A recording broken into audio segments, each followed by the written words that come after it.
जय हिंद जय झारखंड। आज हम लोग बात करेंगे विश्व की सबसे बड़ी पार्टी भारतीय जनता पार्टी की। यह पार्टी महज 4 दशक में विश्व की सबसे बड़ी पार्टी बन चुकी है और दूसरे नंबर पर चाइना की कम्युनिस्ट पार्टी है। बीजेपी में अभी कुल कैंडिडेट रजिस्टर्ड लगभग 18 से 19 करोड़ तक पहुंच चुकी है। यह पार्टी का निर्माण 1980 के दशक में हुआ था। हालांकि इसका एहसास 1950 में नेहरू जब प्रधानमंत्री थे उसी के समय से दिखना शुरू हो गया था।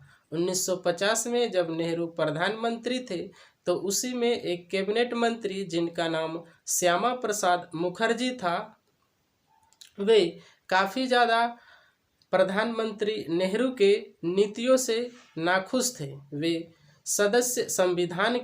संविधान सभा का जब निर्माण हो रहा था तो उसके भी वह सदस्य रह चुके थे। वो काफ़ी ज़्यादा नाखुश होने के कारण वह एक अलग पार्टी की निर्माण करते हैं जिसका नाम भारतीय जनसंघ पार्टी रखा जाता है और इसकी स्थापना 21 अक्टूबर 1951 को रखी जाती है। इसके पहले अध्यक्ष डॉक्टर श्यामा प्रसाद मुखर्जी और महासचिव दीनदयाल उपाध्याय थे। इनमें मुख्य रूप से 3 लीडर यानी 3 सदस्य थे जो इस पार्टी की निर्माण करते हैं। और जब यह पहला लोकसभा चुनाव पूरे भारत में होता है तो यह पार्टी महज 3 सीटें ही ला पाती है।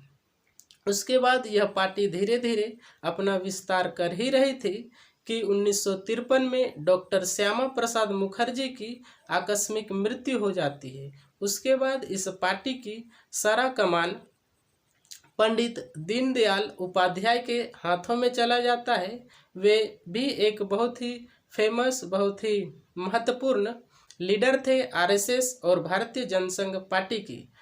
और यह अपने धरातल पर यह पार्टी काम कर ही रही थी कि 1967 में जब यह इलेक्शन पूरे देश में एमपी का होता है तो उस समय यह पार्टी 35 सीटें लाती है और देश में तीसरी सबसे बड़ी पार्टी बन जाती है और हिंदी भाषी क्षेत्रों में यह दूसरी सबसे बड़ी पार्टी बनती है और कुछ क्षेत्रीय राज्यों में भी यह पार्टी अपने गठबंधन के साथ सरकार में आती है।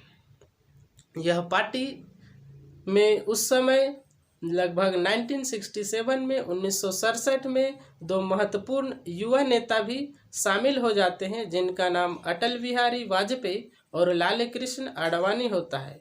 1968 के बाद भारतीय जनसंघ पार्टी का सारा कमान अटल बिहारी वाजपेयी के हाथ में चल जाता है और ये काफ़ी ज़्यादा महत्वपूर्ण योगदान देते हैं इस पार्टी में। उस समय कांग्रेस की नीतियों की काफ़ी ज़्यादा विरोध कर रहे थे। जो 2-4 पॉलिसी वो लाए थे उनके काफ़ी विरोध में इन्होंने विरोध किया था, जैसे कि गौ हत्या, जम्मू कश्मीर को जो स्पेशल राज्य की, विशेष राज्य की दर्जा मिला था उसको लेकर, तथा यूनिफॉर्म सिविल कोड को लेकर इन्होंने काफ़ी विरोध किया था अपने विरोधी दल का यानी कांग्रेस का, जो सरकार में बैठी थी। उसके बाद यह पार्टी धीरे धीरे विस्तार कर ही रही थी कि 1975 में इंदिरा गांधी जो कि अपने राजनीतिक लाभ के लिए इमरजेंसी पूरे देश में लागू कर देती है, तो उसी समय भारतीय जनसंघ पार्टी और जो जितने भी छोटे मोटे दल थे उन्होंने काफ़ी ज़्यादा विरोध किया तो उन्हें जेल के अंदर डाल दिया गया। जब इमरजेंसी 1977 में ख़त्म हुआ और चुनाव नज़दीक आए तो सारी पार्टियों ने एक साथ मिलकर यह निर्णय किया कि कांग्रेस को किसी भी तरह से सत्ता से बाहर कर देना ही होगा, क्योंकि यह अपने राजनीतिक लाभ के लिए इमरजेंसी लागू करवा रही है। उसके बाद जब 1977 का चुनाव आता है तो इसका परिणाम यह होता है कि कांग्रेस पार्टी सत्ता से बाहर और जितने भी छोटे मोटे पार्टी थे और भारतीय जनसंघ पार्टी ये सभी बहुमत सिद्ध कर देते हैं और छोटे मोटे पार्टियों को मिलाकर और भारतीय जनसंघ पार्टी को मिलाकर एक जनता पार्टी का निर्माण किया जाता है।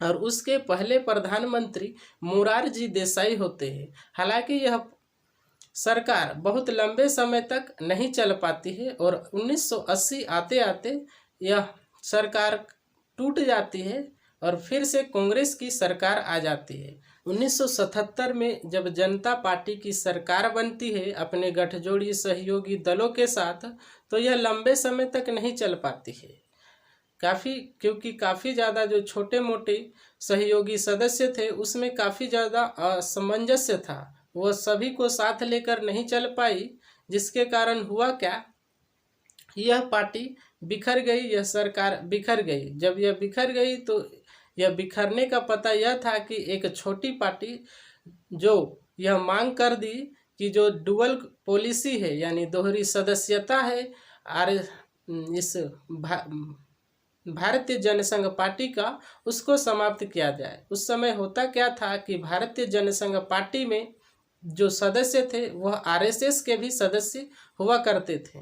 तो वो जो छोटा दल का पार्टी था उनका कहना था कि या तो आप आरएसएस के सदस्य रहिए या भारतीय जनसंघ पार्टी के सदस्य रहिए। लेकिन भारतीय जनसंघ पार्टी के सदस्यों ने यह बात को मानने से इनकार कर दिया, जिसके कारण वह अपना सहयोग वापस ले लेता है और 1980 में यह पार्टी पूरी तरह से बिखर जाती है। उसके बाद जब 1980 में चुनाव होता है तो उसका परिणाम यह होता है कि जो भारतीय जनसंघ पार्टी थी उसकी सीटें मात्र 33 सीटें ही ला पाती है, जबकि 1977 में जब चुनाव हुआ था उस समय भारतीय जनसंघ पार्टी ने 93 सीट लाई थी। तो यह हार को या अपनी असफलता को देखते हुए भारतीय जनसंघ पार्टी ने एक मीटिंग का निर्णय लिया और इस मीटिंग में यह निर्णय आया कि हमें जो हार मिली है, हमें जो असफलता मिली है, उसका कारण है दोहरी सदस्यता। तो इस मीटिंग में यह निर्णय लिया गया कि दोहरी सदस्यता को हमें ख़त्म कर देना चाहिए। जो भारतीय जनसंघ पार्टी में रहना चाहता है वह आरएसएस का सदस्य नहीं होगा और जो आरएसएस का सदस्य है वह भारतीय जनसंघ पार्टी का सदस्य नहीं होगा। तो जब ऐसी बात मीटिंग में रखी गई तो बहुत सारे सदस्यों ने आरएसएस को ज्वाइन किया, जबकि भारतीय जनसंघ पार्टी को ठुकरा दिया। उसी समय 6 अप्रैल 1980 को अटल बिहारी वाजपेयी के नेतृत्व में भारतीय जनता पार्टी का गठन होता है, यानी बीजेपी का गठन होता है और इसके अध्यक्ष अटल बिहारी वाजपेयी रहते हैं। हालांकि ये इस समय उनके जो विचारधारा था वह काफ़ी ज़्यादा असमंजस में था। वो काफ़ी ज़्यादा असमंजस्य में होने के कारण 1984 में जब इलेक्शन आता है, जब लोकसभा का चुनाव आता है, तो इस पार्टी को महज 2 सीटें ही मिल पाती है और उसमें भी लाल कृष्ण आडवाणी और अटल बिहारी वाजपेयी जैसे दिग्गज नेता हार जाते हैं और इसमें 2 सीट लाने वाले गुजरात के मेहसाना और आंध्र प्रदेश के हनामकोड़ा थे।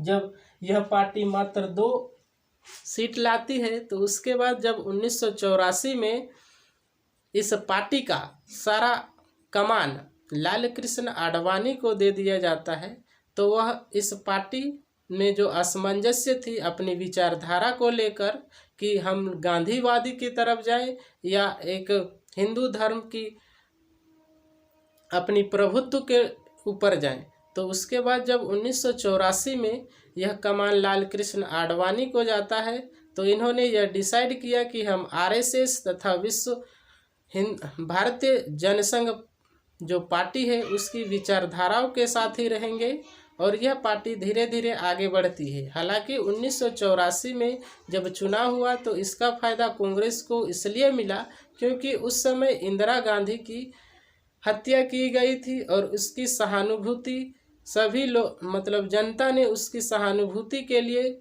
कांग्रेस को चुना था।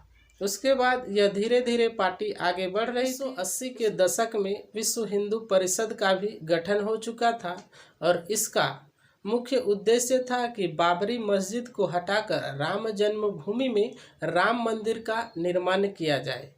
इस इस परिषद का सहयोग बीजेपी ने भी किया। लाल कृष्ण आडवाणी जो उस समय बीजेपी के अध्यक्ष थे, उन्होंने भी इसका काफ़ी जोरदार तरीके से सहयोग किया और अपनी सभाओं में यह राम जन्मभूमि के मुद्दे को उठाते रहते थे। हालांकि 1989 के चुनाव में यह पार्टी में यह जो मुद्दा था वह उनके पार्टी के इलेक्टोरल मैनिफेस्टो में भी रखा गया। इसका फायदा बीजेपी को मिला और 1989 में लोकसभा चुनाव में बीजेपी को 86 सीटें मिली।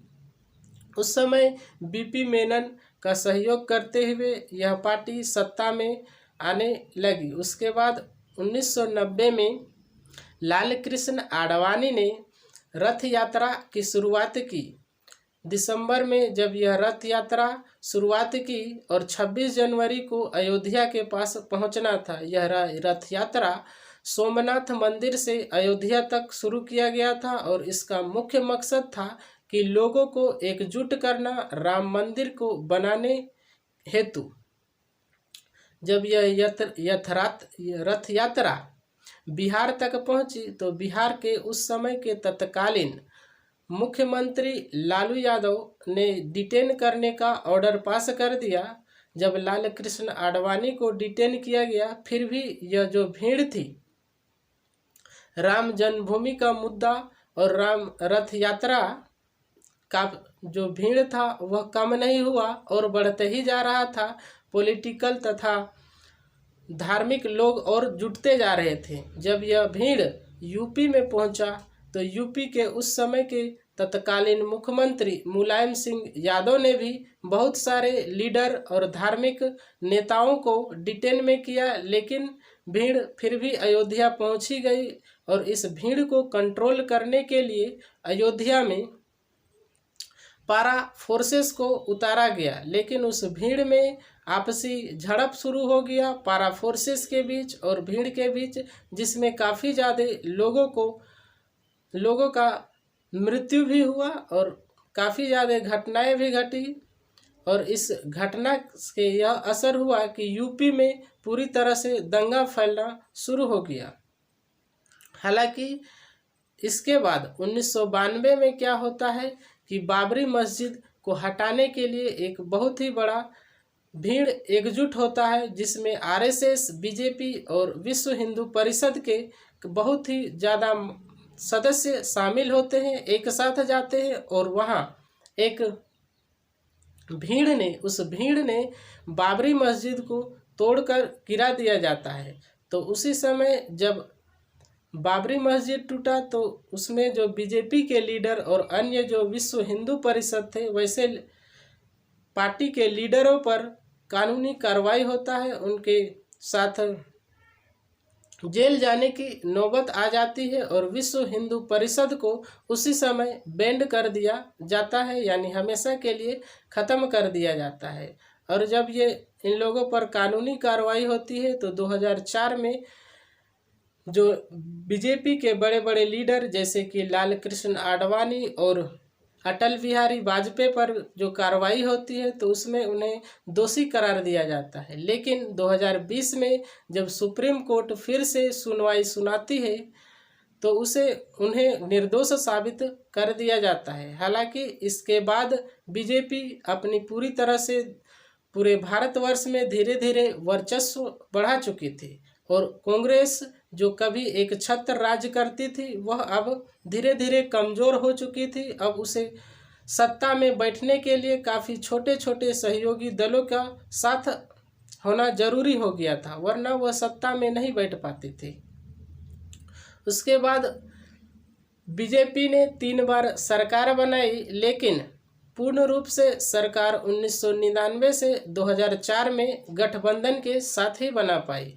हालांकि जब 1999 से 2004 में अटल बिहारी वाजपेयी के नेतृत्व में जब बीजेपी की सरकार बनी तो अटल बिहारी वाजपेयी के कार्यों की काफ़ी सराहना दी गई देश विदेश में, जिसका असर ये हुआ कि अब लगने लगा था कि अगर जो 2004 में चुनाव होंगे उसमें भी बीजेपी की ही जीत होगी। लेकिन नियति ठीक विपरीत हो गई और कांग्रेस फिर से 2 बार लगातार सत्ता में आ गई। लेकिन कांग्रेस के सत्ता में आते ही कांग्रेस में जो गठबंधन के नेता थे वो काफ़ी ज़्यादा करप्ट होने लगे थे, महंगाई बढ़ने लगी थी, जिसके कारण यह हुआ कि जनता अब नई सरकार की आस में बैठ गई और 2014 के इलेक्शन में बीजेपी को पूर्ण बहुमत मिल गया और वो उस समय भारत के प्रधानमंत्री चुने गए नरेंद्र मोदी और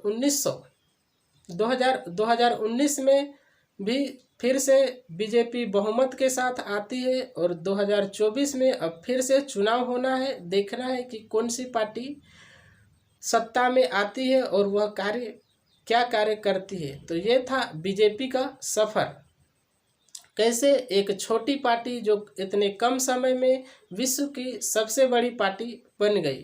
तो आशा करते हैं यह वीडियो आप लोगों को अच्छा लगा होगा। Thanks for watching. जय झारखंड, जोहार झारखंड।